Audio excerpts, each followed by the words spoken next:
Welcome to the hit podcast, H.I.T, Human Resources, Insurance, and Technology. I'm your host, Toby Kennedy. As always, we are dropping in your feed on Tuesdays with what we hope are bite-sized, digestible, well-curated episodes, bringing you some conversations going on in the space. This week's episode is brought to you by Montage Insurance Solutions. And without any further ado, I bring on somebody that said, hey, do I get to do the intro? I wanted to do the intro, but apparently I was politely told not to. Well, have you been practicing the intro? I have. Welcome to the H.I.T podcast. That's Human Resources. What's the I? Insurance and I want what to say type of practicing have you been That's doing? Telecommunications. No, technology. Technology. There you go. We have Scott Kennedy, our first international guest. How are you? I'm extremely well, and I've got to tell you, I've been looking forward to today for a long, long time. It is a pleasure to have you on. As I know, and perhaps the audience may or may not know, you have ran businesses down in Australia for quite some time, and you and I have got to talking about running businesses and some of the universal things that might be true here and there and whatnot. So just give me a quick overview of the resume of Scott. Oh, okay. Well, I was born on the east coast of Australia and moved to the United States when I was a child for many years. Moved back to Australia, and was lucky enough, I guess, at the start of the cell phone revolution. We're talking back in the late '80s, and personal computers and that sort of stuff. Stumbled into telecommunications, and I worked in telecommunications for almost all of my adult life. In some form or another, and was lucky enough to partner with a business partner of mine, and we ran very successful telecommunications businesses on the east coast of Australia for many years, and literally saw it come from 0G telephones to now, of course, 5, and we'll have 6G telephones and everything in between, and even back to the old beepers or pagers, that sort of stuff. But it's certainly. There's a lot of crossover between business. Business is business. It's biblical. People have been running business for forever, and basically, it's people dealing with people. And I've certainly seen today a change for the better. I think business, particularly here in California, and certainly in Australia as well. When I first started in business many years ago, the boss was the boss, and you did exactly as you were told. There was really no grey. As a man, to leave early because you had to pick the kids up from school or somebody was sick, you could do it, but it was really frowned upon, and there was really no grey there whatsoever. And the fact is, people have lives, and we're now learning the incredible importance of work-life balance. And people think that people work for money. They don't. They work for They work to have self-worth. Everybody's got to do something. It doesn't matter what you do, but you got to feel. You got to get out of bed in the morning. You got to put your trousers on and get out there and do something. Yeah. So that's interesting. So you've worked during a big shift in that attitude. Oh, absolutely. In fact, I think I may have briefly told you a guy we work with. I think it was his 4th child or maybe third child, something like that. And literally his wife rang him going to labour. And he said, well, I should be there in about half an hour or so. You didn't even want to take the whole day off? No, it's not our first. We'll be right. Where today we laugh about that, We do laugh about it, but it certainly has changed. And I think it's all about productivity. And a lot of employees, particularly when COVID came about, we were all allowed to go home. And those of us who could work from home went home and worked from home. And we really didn't notice as employers that there was a noticeable drop off in productivity. So if you can get your people to make their KPIs, do I as a business owner, do I really care whether it's here in your office or it's halfway across town? Well, the correct answer is no. No. And I think a lot of employers have this. Well, I'm as a baby boomer. A lot of employers have this. You've got to come into the office, and this is how it is, because you might be slacking off at home. Well, if I'm getting my workload done, do you really care whether I've got a suit and tie on or track pants? Right. Yeah. So that has changed an awful lot, and it's changed for the better. Yeah. Yeah. So that's definitely one change. I do agree with you that there's a lot of organizations where prior to the pandemic, the answer was 0% work from home. And during it, for many of them, it turned into 100% work from home. Yep. And now they're sort of looking at it going, I'm not sure either of those is the right mix, but where's my kind of mix in the middle? Absolutely. And that's one change. And I think another thing that you're sort of touching upon is not, I mean, I guess it's all related to work-life balance in a way, right? Because working from home, not working from home, but being able to fit in family and time with your family, and even maybe, you know, space for someone's mental wellness is. Oh, that's never a true word. Never a true word said. And do you want your employees to be happy? Of course you do. And there's no boss that gets up in the morning and says, I really want to stick a spanner in the works today, and I want to see how many people I can irritate and get them to storm off home and, you know, complain to their husbands or their wives. You know, what a so and so, you know, that person is. No. So that's a little bit about some of the changes, and it's interesting because I would agree we've seen those changes, right? So speaking of things that are similar from Australia to here, what do you think are maybe some universal practices or principles as you ran, you know, businesses and successfully for so many years, some of the key fundamentals? Make more money than you spend. Probably the easiest. Keeping an eye on the bottom line. I mean, we do joke about it, but certainly as a business owner, you have to have and this is true here as certainly in Australia, is you've got to have a really good idea what the bottom line is. Because if you don't, things aren't, you're not here for the long haul. You know Right. exactly what it is. And don't be afraid to pay people what they're worth. You know, I another one of my pet hates employers that really penny pinch. You know, like you know, it's a minimum wage and that's all there is to it. Well, that's the only people you're going to attract. I mean, let's be brutally honest here. And another thing micromanagement. It oh sweet mother, it just annoys the heck out of me. Yeah. So let me get this straight. So and this is true here in California as all around the world. Let me get this straight. So I've hired you because I obviously think you're a good person. And I've hired you because you meet the criteria that I want from my company. And then I'm going to be on the phone every 20 minutes or leering over your shoulder or, you know, checking on your KPIs every day until a point, and then you leave. And I go, see, he wasn't that good anyway. Well, give the poor blighter a chance. Yeah. Absolutely. Yeah. That's interesting. And so as you run the businesses, and when you talk about KPIs, obviously you're talking about key performance indicators and some of the metrics that folks have to hit. From a motivation standpoint, what have you found along the way to be a good motivator? So obviously micromanagement is the opposite of that, but what is the inverse? Praise in public, chastise in private. It's I didn't make that up. I'll take credit for the saying though, but that's exactly right. If you've got an employee that's not doing the right thing, just have a chat with them and talk to them. Sit them down and have a talk to them. And if they continue not to do the right thing, well, you know, then we may have to agree to disagree. And you know, I stay, you go. Right. You know, but most people want to do the right thing. They just do it. And as far as motivation goes, I think if you're an approachable boss, I think that really helps. And don't take life too serious because, man, you're not getting out of this place alive. You know, you just aren't. And have some fun with your employees. I've been lucky enough to have been around Montage and their employees in the past for quite some years. And this particular place has that. It's got a really, really, people say like a family vibe. Some families are dysfunctional.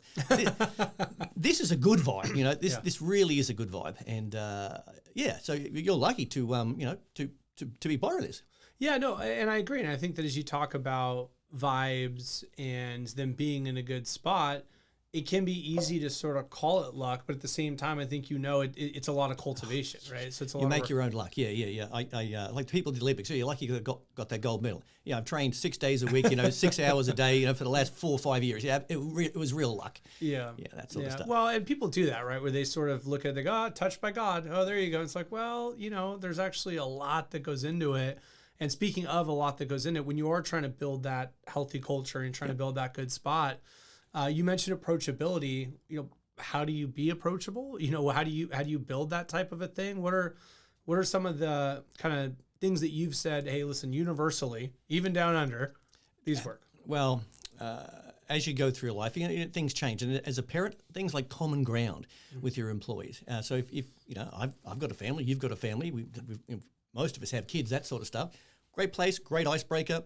People love to talk about their kids. They really do. Or show you photographs of their bowl game, all that sort of stuff. Get to know them on a personal level. People say you can't be friends with employees like other bosses. I really disagree with that. I've been lucky enough along the way to have, and at one point, my business partner and I, we had the largest corporate telecommunication dealership in the state, and we had over 50 full-time employees. So we, when I say I think I have a reasonable idea, how this works, I really don't have a reasonable idea how this works, and just get to know them as people. And if you're like me, and one of my superpowers is I can meet a person in a room and 4 seconds later forget their first name. It is just a superpower that I have. And one thing that I always admired, it was a mentor of mine many, many years ago who also owned a telecommunications company that I was an employee for at the time. His special gift was remembering names. So the opposite of you. Yeah, exact opposite, right? Remembering names, where he'd walk into a place and he'd make a point to talk to, say, the secretary, and let's say her name was Mavis. But then he'd ask what the kids' names were, and then months later or weeks later when he came back, he'd say, "Hey, Mavis, how's little Bobby or how's little Billy?" What did that cost? Absolutely nothing. And I can tell you, people talk about that sort of things for weeks and weeks. Oh, what a great person he is. And they asked about Bobby and Billy, and you just think, man, that's really easy. Yeah. That's really, really easy. So I've tried to adopt a lot of that sort of stuff, and I will rip off, plagiarize. I will take other people's ideas. Yeah. I will mold them into my sort of ideas. Yeah.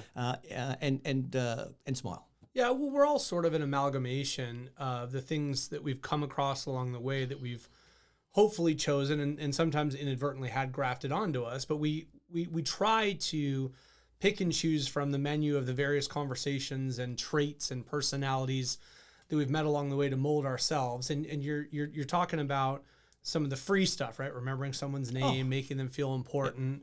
Yeah. Those are low hanging fruits, right? They are, but they're effective. Yeah, they're effective, and because if you give somebody a pay raise, and if they're doing a great job, absolutely give someone a pay raise.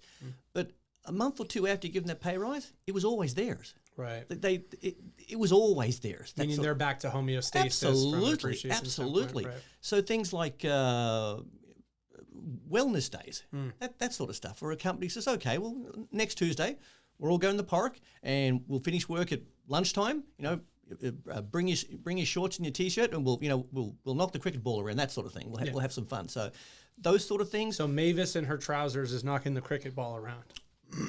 Put some tennis shoes on, Mavis. It's something. Have some fun. And are they having Vegemite sandwiches? Oh, I hope so. In this analogy? Oh, I hope so. Well, you as you know, I travel with Vegemite. It's difficult to get it near enough anywhere else in the world. It is. I used to say I couldn't imagine a world without Vegemite or beer. Yeah. Good, fair enough. But so, sometimes an organization is really, really big, and or the person listening might not be able to impact organization-wide, but I see some of what you're talking about and potentially even grafting it just departmentally. Maybe you just take your department. Oh, absolutely. And in all organizations, as I'm sure Montage does as well, you've got a management team and you've got a HR team, and you may even have if it's a big enough company like a legal team, that sort of stuff. Mm-hmm. So yeah, it is okay to take different groups out or do different things for different groups. Sales reps are probably sales reps are the worst. Prima donnas. Absolute prima donnas are sales reps. But send your angry emails to scott@scott.com. No, that's the one, yeah. But you know what? They're a necessary evil. And I say that with a smile, because I was a sales rep. Even though you own the business, you're always selling. I mean, you're not always. You are. It just happens. So sales reps respond differently to, say, HR people or legal people. I mean, with a sales rep or sales reps, run yourself a bit of a sales competition. It might just be for a week or 2 weeks, and it doesn't have to be a huge prize. They normally like cash. It's kind of how it works as a sales rep. Do that sort of stuff, where your HR team, certainly in Australia, tend to be more female rather than male in a HR team. Take them to lunch, that sort of stuff. They really sort of appreciate that. Where the sales reps they're up for the coin, that sort of thing. So just horses for courses. Yeah, so horse for course is a good way to put it, because that's kind of where I was going with my next thought, which is I think it's incumbent upon somebody who's looking to effectively communicate something to do so in the manner in which the recipient best receives it, right? Sometimes people talk about love languages, or they talk about strengths as far as like the strengths finders and ways in which a different person perceives and really fully takes in some of the praise that you're trying to deliver. Yeah, that is true. And certainly praise. That's everybody loves praise. I mean, as kids, we craved our parents' praise, to a point where some kids are even naughty just to get some sort of attention. So I try I certainly did as an employer, I tried on a regular basis to catch out my employees doing something right.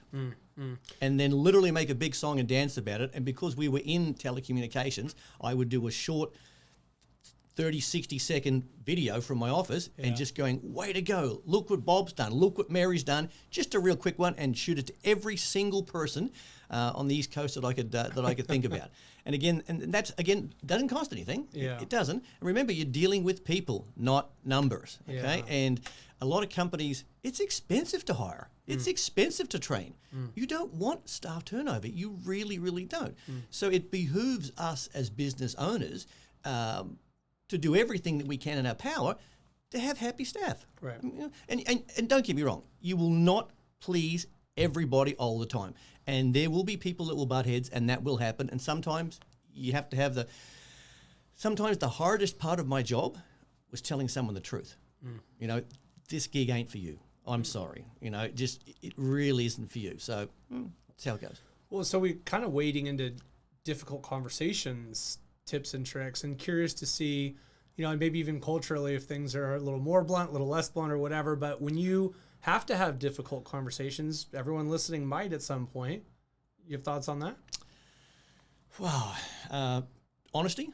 Most people appreciate honesty. And when you have that really hard conversation, and same with your kids, sometimes, you got to have the same conversation with your kids.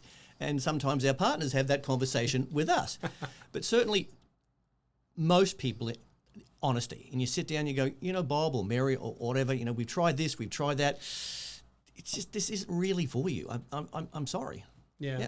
Do you find that sometimes people have a difficult time perceiving things in a way that are even remotely accurate, where it's like, look, I know you're the main character of your own story, and I know that you think I'm wrong or whatever, but you need to hear this. Yeah, and remembering too, there's always three sides to every story. There's your side, my side, and somewhere in the middle, somewhere, maybe closer to you, maybe closer to me, is the actual truth or the fact of what's happening.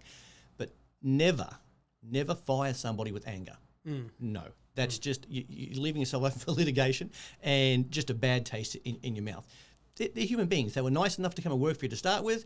If you do need to fire them, because remember, they've got families too, But at the end of the day, if we keep you around, or people that aren't doing the job, I'm not doing my family a service. And the fact is, if I have to close the business, I've got 50 employees here. That's 50 moms and dads. It's 50 mortgages. It's 50 car payments that somebody's not going to make. So sometimes from the top, you've got to make these decisions. Sometimes they are hard decisions. And you look back and did I get it right all the time? No, of course not. I didn't get it right all the time.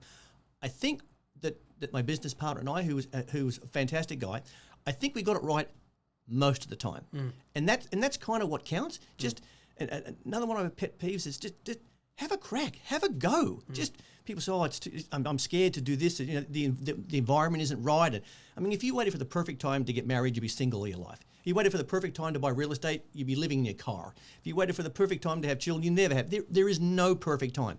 Have a crack, get started. We can always look back and change direction. We can always look back and go, okay, let's do this a little bit differently. But just get in, jump in, boots and all, and it's served me very well. Speaking of jumping in, I've noticed there's a couple times now you're speaking of the businesses in the past tense. Yes. I was. I'm a baby boomer. I know it's hard to believe. I've kept myself in very good condition. I'm a baby boomer, and in my mid-50s, decided it was time to get rid of the businesses, and my business partner and I, we sold those, and things were well. And I thought, this is great. Mid-50s, I can sit around the pool and drink beer for the next 30 years. And my wife of 35 years now, she had different ideas to what I did. She said to me, if you think you're going to sit around this house for the next 30 years drinking beer by the pool, and we're in the tropics, it's a nice place. It's easy to drink beer. It's easy to drink beer by the pool. She says, you're wrong. She said, I don't care whether you volunteer for the church, whether you drive an Uber, I don't care what you do, but you got to do something. And I thought, well, I suppose you could open another business. I can always do that, But I'd sort of done that and been there, and I think at times it's kind of time to pay the piper. And I retooled, I retrained in my mid-50s, and I now work in mental health and disability. And I actually got in trouble for saying this the other week. I got in trouble because they said, I haven't done a day's work in 4 years. Meaning, I love what I do now. I really love what I do. But there was an employee and a boss that may have taken it the wrong way and thought, what do you mean you haven't done a day's work in 4 years? Well, I mean, I love coming here. And I now teach autistic adults. Is what I do. And my dad was in the Air Force during World War II. And after World War II, he went back to his trade, which was a carpenter, a builder.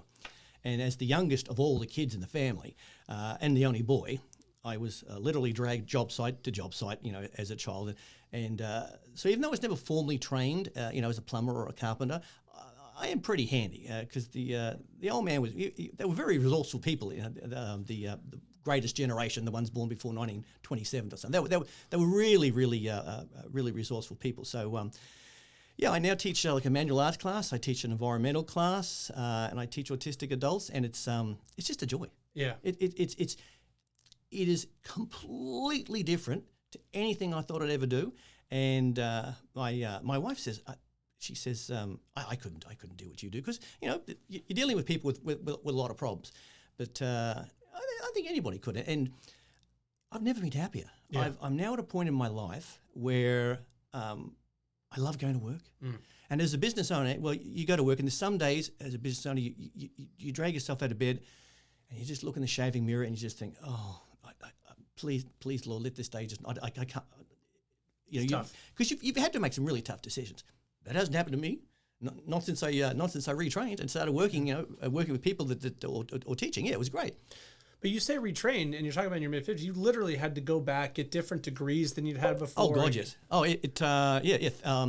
thousands of hours, literally thousands of hours, to things like these people need help. So you're bathing people, you're showering, you're brushing teeth, you're teaching, and if you get upset saying the same thing over and over and over again, like to your children, let it roll off your back because it's going to happen. But I am lucky enough to work with some fantastic people that genuinely, and I mean genuinely, have a heart of gold, and they care about what they do, and it shows. And I think all business owners, all people in business, whether you're in healthcare or insurance or telecommunications or teaching, if you care about the people that you're dealing with, or you really care about your employees, or you care at the end of the day, is that person's life just a little bit better because of something I did or said. That sort of thing. Because you never know what impact you will have on a person with just a kind word. You never know. Just helping somebody open a door, that sort of thing. Yeah. I think that's one last sort of universal principle that's just a great one for us to end on. We're talking about running businesses and interacting with people and then loving what you do and feeling like you're helping people and changing stuff up. So it's just it's such a joy to have you on. You've flown 7,500 miles to sit in the chair. I did, and I'm desperately looking forward to seeing how this all turns out. And it's been an absolute pleasure. Yep. And I do want to thank Montage for the opportunity. Sure. Yeah. No, it's our pleasure. We love it. So once again, I'm Scott Kennedy, and you've watched the H.I.T podcast. You watched the intro, the outro. I love it. Well, here's the real outro, boys and girls. Thank you to our sponsor, True Hue. Thank you guys so much for joining us. Thank you for being in.